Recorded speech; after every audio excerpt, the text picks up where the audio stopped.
ॐ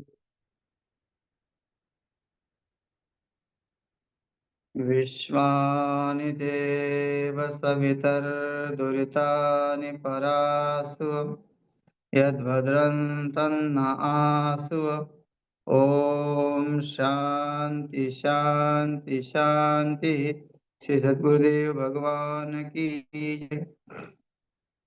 प्रस्तुत विवेक चूड़ामणि चल रहा है और प्रकरण है ध्यान साधना। यहाँ अपने ऊपर ही अ, आरोप करना है।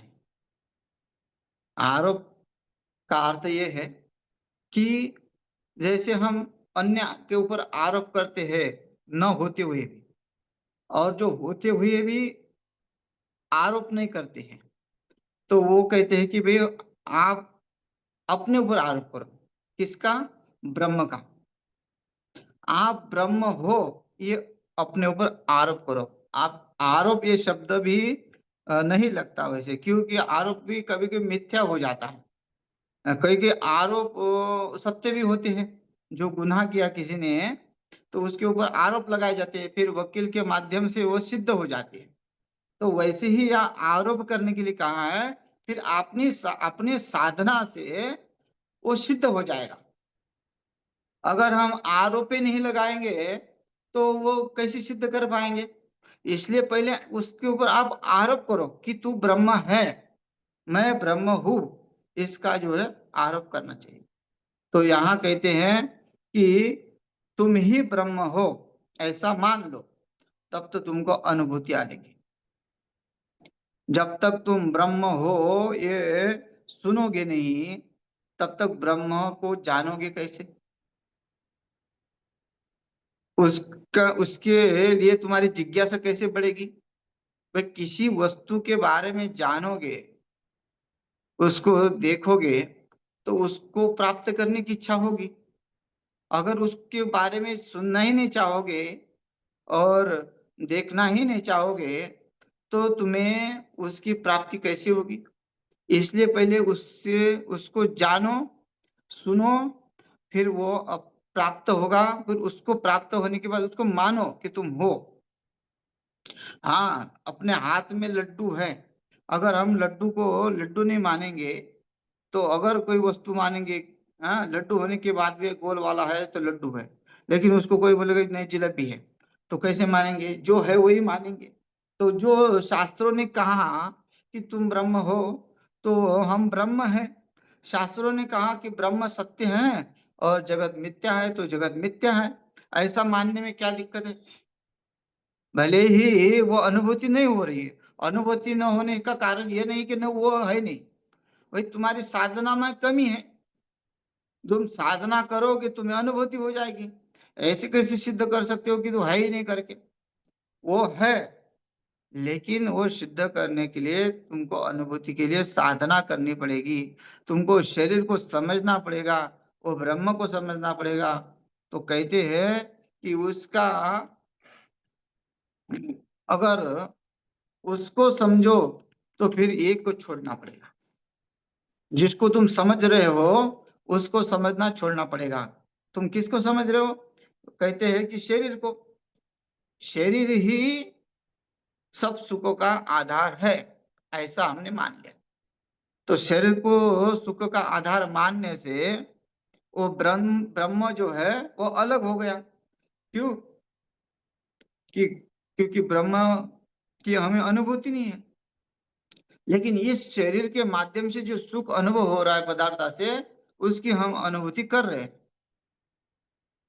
तो क्योंकि हमने पदार्थों को ही जाना, तो लेकिन पदार्थों को तुमने जाना, सुख की अनुभूति कर रहे हो, लेकिन वो सत्य है क्या? वो चिरकाल तक है क्या? वो वो अविनाशी है क्या? वो उसका तो नाश होने वाला है। तो यहाँ कहते हैं वो नाश होने वाला। जो जो तुम प्राप्त करते हो उसका नाश होने वाला है। केवल ब्रह्म का ही नाश होता नहीं है, ब्रह्म ही नित्य है। तो यहाँ कहते हैं जन्म वृद्धि परिणत्य पक्षय व्याधि नाश नाशन विहीनमव्ययम् विश्वसृष्टय विश्वसृष्टय विघात कारणम ब्रह्म तत्वमसि भावयात्मनि। ब्रह्म तत्वमसि भावयात्मनि, या ये कह रहे हैं कि ब्रह्म को ही तुम तत्वमसि, तो तुम ही हो ऐसा तुम भाव करो अपने अंदर। आत्मनि का अर्थ होता है अपने अंदर। नहीं तो फिर ऐसे कैसे कि ये तो शरीर है हमारा, जन्म लेने वाला है, वो बढ़ने वाला है, घटने वाला है, हम उसको छोड़ के उसको कैसे हम देखेंगे?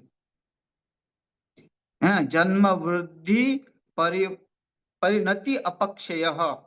अपेक्षय, अपक्षय का अर्थ होता है कि उसमें अ, क्षीणता, जो शरीर है उसमें घट रहा है, बढ़ रहा है, क्षीण हो रहा है।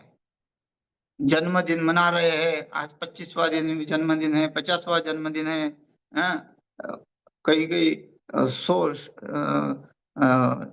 सोहो जो है जन्म दिन मनाते हैं, जो उसका पूरा शतक हो गया पूर्ण, तो शताब्दी मनाते हैं। तो ऐसा जन्म मनाने से वो बढ़ गया, ऐसा मानते हैं कि बड़ा हुआ है, लेकिन उसका क्या हो गया? अंग क्षीण हो गया, वो घट गया, उसकी उम्र उतनी घट गई, 100 साल उसकी उम्र घट गई। तो ये हमारी मान्यता है। तो ये कहती है कि ऐसी मान्यता ब्रह्म की नहीं, वो घटता नहीं, बढ़ता नहीं है,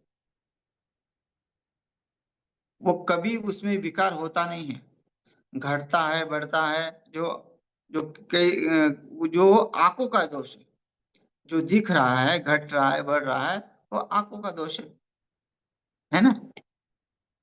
चंद्रमा हमको दिखता है हर तिथि को बढ़ते हुए और हर तिथि को घटते हुए। शुक्ल पक्ष में हर तिथि को बढ़ते हुए दिखेगा और कृष्ण पक्ष में हर तिथि को घटते हुए दिखेगा।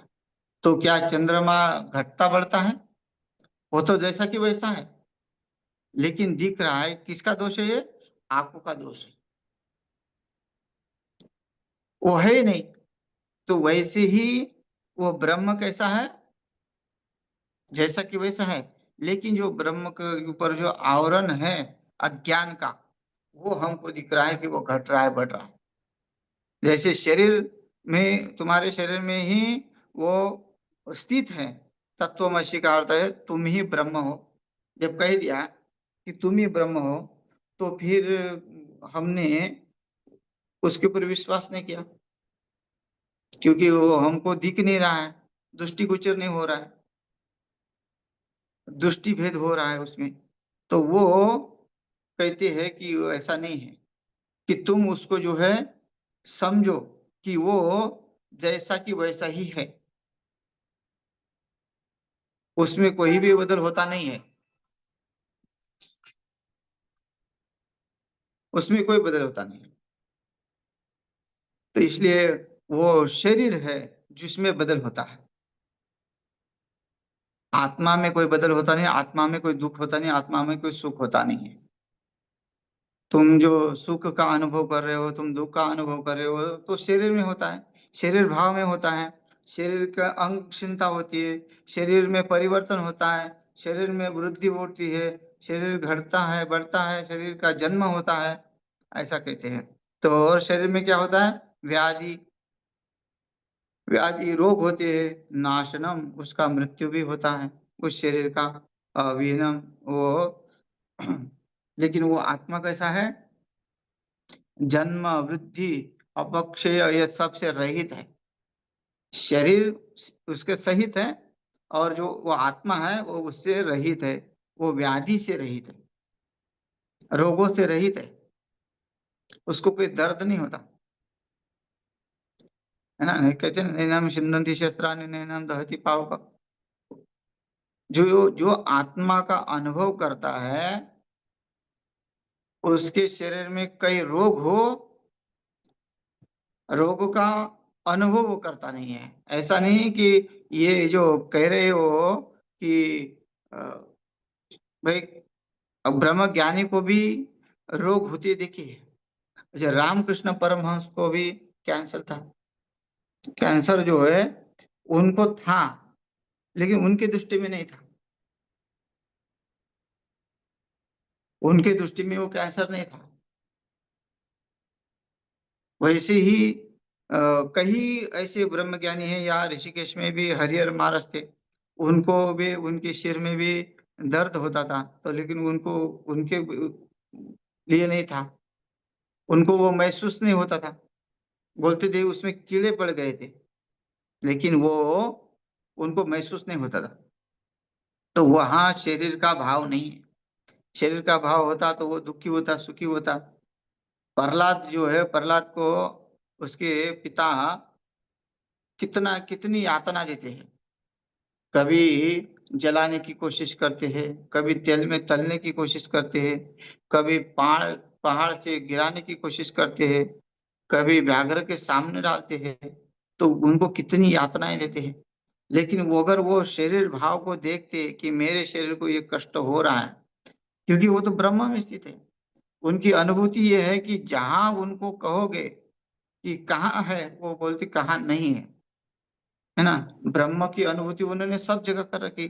जब जिसको सब जगह अनुभूति होती है उसके अंदर नहीं है, वो अंदर भी वही भाव करेगा। तो ऐसे संतों महात्मा के जीवन में ये बहुत सारा हुआ है कि उन्होंने कभी भी शरीर भाव को नहीं माना, शरीर के दुखों को नहीं माना, व्याधि को नहीं माना। उनके लिए कोई रोग नहीं था। तो व्याधि नाशन विहीन अव्ययम, क्या कहते हैं, वो व्याधि रहित है, मृत्यु रहित है, वो जन्म अजन्मा है। वो ब्रह्म अजन्मा है, वो आत्मा जो है उसका नाश नहीं होता। है ना। बोलते अच्छद्यो यमदायो यम क्लेद्यो शोष्य च नित्य सर्वगत स्थानुर अचलोयम सनातन। भगवान श्री कृष्ण अर्जुन को समझाते हैं कि उसका कभी नाश नहीं होता। वो अच्छद्य है। हाँ, उसका वो किसी से भी काटा नहीं जाएगा। उसमें कभी किसी कोई घाव नहीं होगा। नहीं उसको कोई अग्नि जला सकती है यमदाई हो। हाँ, नहीं उसको कोई सुखा सकता है। वो नित्य है, सर्वगत है। स्थानु मतलब कहीं आने जाने वाला नहीं है। और नित्य सनातन है। हाँ, हमारी आयु 100 साल है, शरीर की आयु 100 साल है। ज्यादा से ज्यादा 200 साल, 300 साल, 1000 साल जिएंगे। लेकिन भगवान जो आत्मा है वो तो सनातन है। उसका कोई परिणाम नहीं है। वो कितने साल से है, कोई उसका अंत नहीं लगा सकता को इस उसकी उम्र का। वो कब प्रकट हुआ। तो ऐसे उस आत्मा के बारे में बता रहे हैं, उस ब्रह्म के बारे में बता रहे हैं कि उस ब्रह्म में कोई किसी प्रकार का विकार नहीं है, रोग नहीं है। वो अव्यय है और विकार रहित है। अव्यय का अर्थ होता है ना, विकार रहित। और विश्व सृष्टय, और विश्व सृष्टि जगत की उत्पत्ति और पालन और विघात संहार उसके हाथ में है। वो कारण है, उत्पत्ति, पालन और संहार, और तीनों का वो एक कारण है। कोई कहेगा कि ये जगत तो ऐसे ही बनता है। ऐसे कैसे बनता भाई, कोई ना कोई तो उत्पत्तिकार होगा। घड़ा है, जो मिट्टी का घड़ा है, तो उसको बनाने वाला कौन है। वो किससे बनी हुई मिट्टी का घड़ा, मिट्टी से बड़ा बना। हाँ, जो है निमित्त क्या है उसकी, मिट्टी। लेकिन उसका बनाने वाला क्या है, उपादान कारक कुम्हार, उस घड़े को बनाने वाला। तो कोई ना कोई तो बनाने वाला है। इस सृष्टि को बनाने वाला कोई ना कोई है। तो वही सृष्टि सृष्टि को बना रहा है, वही बिगाड़ रहा है। कई प्रकार जो देखने को मिलते हैं। अभी अभी जो है एक एक्सीडेंट हुआ विमान का। उसमें देखा कि एक माता जो है, उसका वो देर से पहुंची, तो कैंसर वो पहुंच नहीं पाई उसमें। तो बताओ, वो उसको उसका भाग्य था कि वो अ, लौट के चली गई। टाइम हो गया था, ट्रैफिक में फँस गई, ऐसा कहते हैं। तो देखो, जिसको बचना था, वो तो अपने आप बच गया। उसने कोई इतना प्रयास नहीं किया बचने के लिए। वो भगवान के हाथ में है, जिसकी आयु जितनी है, वो होता तो है दुःख। लेकिन ये जो संहार यहाँ कहते हैं, विघात, विघात का मतलब संहार, संहार करना भी उसी का ही काम है। मृत्यु उसका नाम है, वो कैसी भी आ सकती है। आदमी ऐसा नहीं कि ऐसे ही चला जाएगा, नहीं, कैसे भी हो सकता है ऐसे। तो ये उसी ब्रह्म के जो है उसका कारण है, ये कारण है सबका। इसलिए बोलते हैं सदा धार पृथ्वी द्यामति माम कस्मै देवः शब्द। भगवान वो परमात्मा आधार है, वो ब्रह्म आधार है सबका। उसने इस शरीर को धारण किया हुआ। तो ये शरीर ने धारण किया, शरीर धारण करने के बाद उस शरीर ने अभिमान नहीं करना चाहिए कि मैं हूँ कर्ता, मेरे से ये कार्य हो रहा है। बोलते नहीं, वो सब ब्रह्म की सत्ता ही है। वो ब्रह्म आत्मनि, क्या कहते हैं, ब्रह्म तत्वमसि भावत में हमें वो आत्मा, वो कहते हैं, वो आत्मा तू ही जान। तो ही वो भाव कर कि मैं हूँ, मैं जन्म रहित हूँ, मैं विकार रहित हूँ, मैं व्याधि रहित हूँ, मैं ही सृष्टि का पालन करता हूँ, मैं सृष्टि का संहार करता हूँ, और मैं ही जन्मदाता हूँ।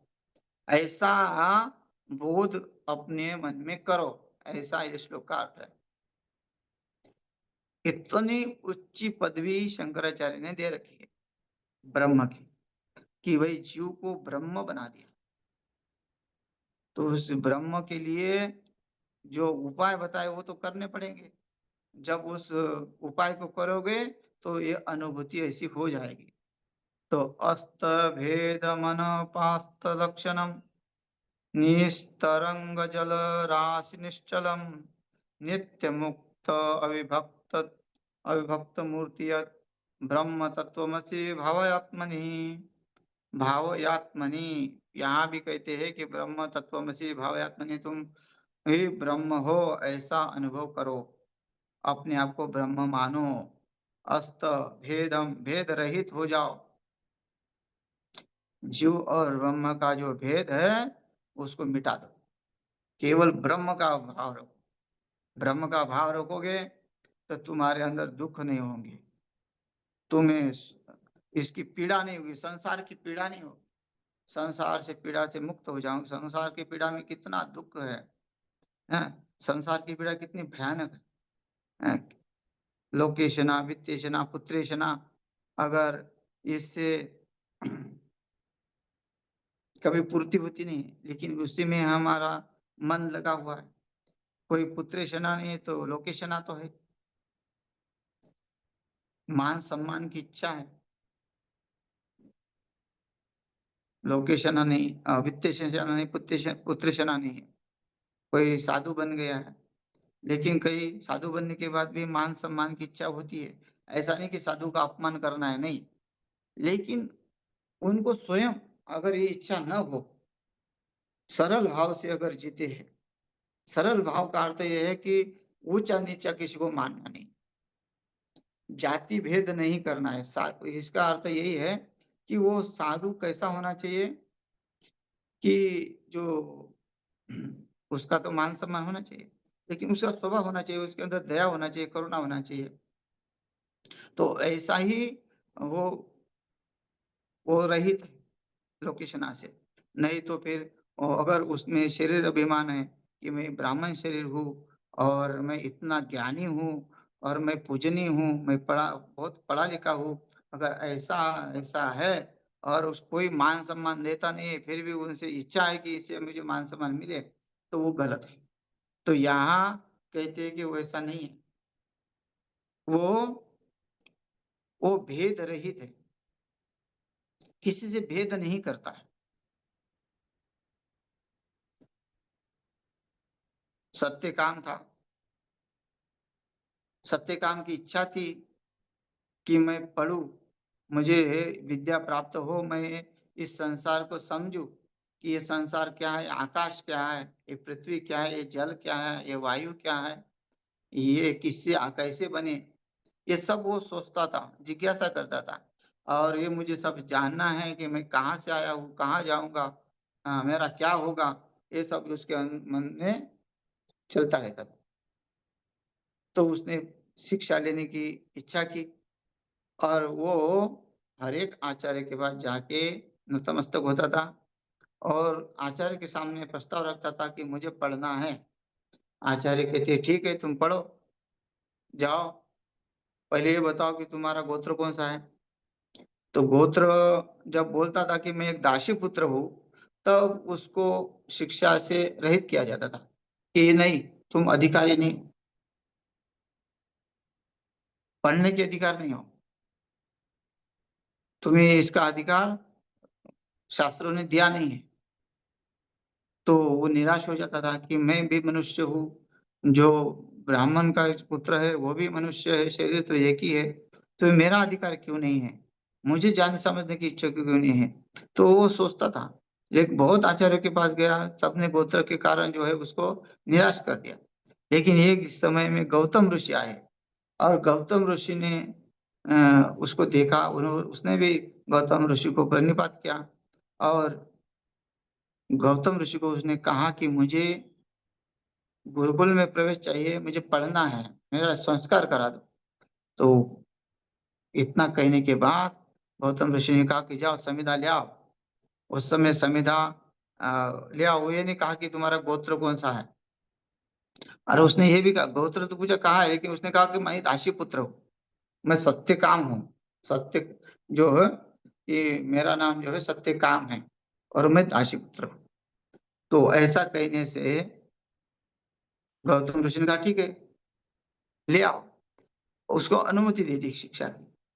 जब सब विद्वानों ने कहा कि आप क्या कर रहे हैं, ये तो दासी पुत्र है, तो इसका जो माँ पिता का पता ही नहीं है। तो गौतम ऋषि ने कहा कि देखो, ज्ञान तो सबको लेने का अधिकार है और ज्ञान उसको लेने का अधिकार है जो सत्य को स्वीकार करता हो। केवल ज्ञान लेके जो है बोलने के लिए नहीं है। ज्ञान का अनुभव करो और ज्ञान का पालन करो। वो ज्ञान का पालन करने वाला है, ज्ञान का अनुभव करने वाला सत्य का। उसने ज्ञान इसलिए लिया है कि वो वैसे चल सके और वो परमात्मा को समझ सके। तो इसने सत्य को स्वीकार किया, है ना? कि सत्य को स्वीकार करना ही वो अधिकारी है ज्ञान का। तो बाकी अधिकारी नहीं है ज्ञान के। सीख पढ़ तो रहे हैं, लेकिन वो ज्ञान अपने अंदर नहीं लाते हैं। लोगों को बताने के लिए ज्ञान रखा है, लेकिन वो हमसे अपने अंदर का ज्ञान जो है वो अपने अंदर के लिए जो है वो यूज़ नहीं करते हैं। तो ऐसा जो है वो फिर उसने सुना, सबको समझ में आया कि हमें भी भेद नहीं करना चाहिए। इसलिए वो कहते भेद रहित। जिसकी बुद्धि समान हो गई है, जिसकी बुद्धि में जो है कोई दोष नहीं रहा, किसी की प्राणी के प्रति तुच्छ भावना नहीं रही, तो ऐसा जो भेद रहित होता है वो परमात्मा ही होता है। परमात्मा ही भेद रहित है। वो किसी के ऊपर भी जो है ऊंचा-नीचा भाव नहीं रखता है। वो केवल भाव ही देखता है। तो ऐसा भेद रहित परमात्मा है और अनपास्त लक्षणम, जिसका स्वरूप कभी नष्ट नहीं होता। जो स्वरूप है वैसा ही रहेगा। स्वरूप का अर्थ है कि उसका स्वभाव, उसके स्वभाव में कोई बदल नहीं होता है। दिखाने के दाँत कुछ और होते हैं, खाने के दाँत कुछ और होते हैं। तो ऐसा नहीं है। वो सहज अवस्था में जैसा कि वैसा ही रहता है। अपने स्वरूप का जो है अलग नहीं करता। ब्रह्मवृत्तिकार हो जाता है तो वो ब्रह्मवृत्तिकार में ही रहता है। वो फिर वो इस शरीर भाव में नहीं आता है। इसलिए कहते हैं भेदम अनपस्थ लक्षणम। वो जिसका स्वरूप कभी नष्ट नहीं होता, अर्थात एक रस नित्य होता है। उस परमात्मा से संबंध नित्य जोड़ा हुआ है उसने। सर्वथा वर्तमानो भी सहयोगी में वर्तते। भगवान क्या कहते हैं? अनन्याश्चिन्तयन्तो माम ये जना पर्युपासते। नित्य, जो भगवान से नित्य जुड़ा हुआ है, अनन्य हो गया है, उसको दूसरा कुछ और अतिरिक्त दिखता ही नहीं है परमात्मा के सिवा। स्वयं में परमात्मा दिख रहा है और बाहर भी परमात्मा ही दिख रहा है। विश्वम दर्पण दृश्यमान नगरी तुल्यम निजांतर्गतम। पूरा विश्व ही उसने जो है दर्पण बना दिया और उसने अपने आप को देख रहा है। तो अपने के सिवा और दूसरा कुछ दिखता ही नहीं है। आत्मा में स्वयं को देख रहा है, स्वयं को सब में देख रहा है। ऐसा वो एक रस हो गया, नित्य हो गया। और निरस्तरंग जलराशि निश्चलम, वह तरंग रहित सागर, जैसे सागर शांत होता है। सागर कैसा है? व्यापक है, लेकिन जब तरंग शांत हो जाता है वो स्थिर दिखता है, हलचल नहीं दिखती उसमें। ऐसे ही आ, उस ब्रह्म ज्ञानी में, जिसने ब्रह्म का अनुभव किया है, उसके जीवन में कोई हलचल नहीं है। सुख दुख के समय कृत्वा लाभा लाभो जया जो, है ना? सुख हो दुख हो, लाभ हो हानि हो, मान हो अपमान हो, इन सब में वो समान रहता है। उसकी उसकी भावना कभी बदलती नहीं है, वो एक जैसा रहता है। और निश्चलम, और शांत, पवित्र। शांत भी है और निश्चल मतलब पवित्र, और पवित्र है। मन से पवित्र, तन से पवित्र। कई कई पवित्र रहते हैं शरीर से और मन से अपवित्र रहते हैं। मन को शुद्धि करने के लिए कोई उपाय नहीं करते, दिन भर नहाते रहेंगे, 3 3 4 4 बार गए शौचालय में नहाए, वो गलत नहीं है। लेकिन कुछ मन के ऊपर भी प्रभाव डालना चाहिए, कि मन हमारा इधर उधर अगर व्यवधान रखता है, भक्ति मार्ग में व्यवधान लाता है, हाँ, मन किसी के ऊपर क्रोधित होता है, तो उसको भी धोने का प्रयत्न करना चाहिए। तो यहाँ वो जो ब्रह्म तत्वमसि जो भाव करता है, उसका मन शांत हो गया है, नित्य मुक्तम, और सदैव मुक्त है। और अविभक्त मुक्ति, नित्य मुक्ति, अविभक्त मुक्ति, अविभक्त मूर्ति मियत, बोलते हैं अविभक्त मूर्ति में मतलब भेद रहित स्वरूप उसका हो जाता है, और परमात्मामय स्वरूप। यद ब्रह्म आत्मनि, वो कहते हैं कि उस ब्रह्म को तुम हाँ। जानो, अपने आप में जानो। ऐसा ही है उस ब्रह्म का लक्षण।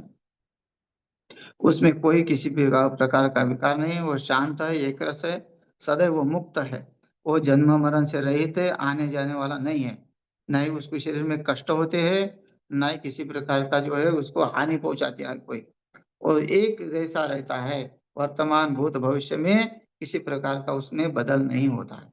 तो ये इस श्लोक में यहाँ कहते हैं कि उसको तुम जानो, उस ब्रह्म तत्वमसि भावात्मनि। ऐसा भाव अगर हम करते हैं कि हम भी ऐसे हैं, हम भेद रहित है, भेद रहित बुद्धि अगर हमारी बनती है किसी से भी, कोई केवल मनुष्य से नहीं, कोई भी प्राणी हो, कोई भी संसार का जीव हो, उसके साथ हम जो है वैर भाव नहीं रखे, शत्रु भाव नहीं रखे, मेरे से वो भिन्न नहीं है ना? एक बार जो है ज्ञानेश्वर महाराज क्रोधित हो गए। देखो योगी है, योगी होने के बाद भी जो है समाज ने इतना उनको जो है तड़प प्रताड़ित किया कि वो अपने आप भी दुखी होके एक कुटिया में बंद हो गए। अंदर से उन्होंने कुंडा लगा दिया और बाहर ही नहीं आए।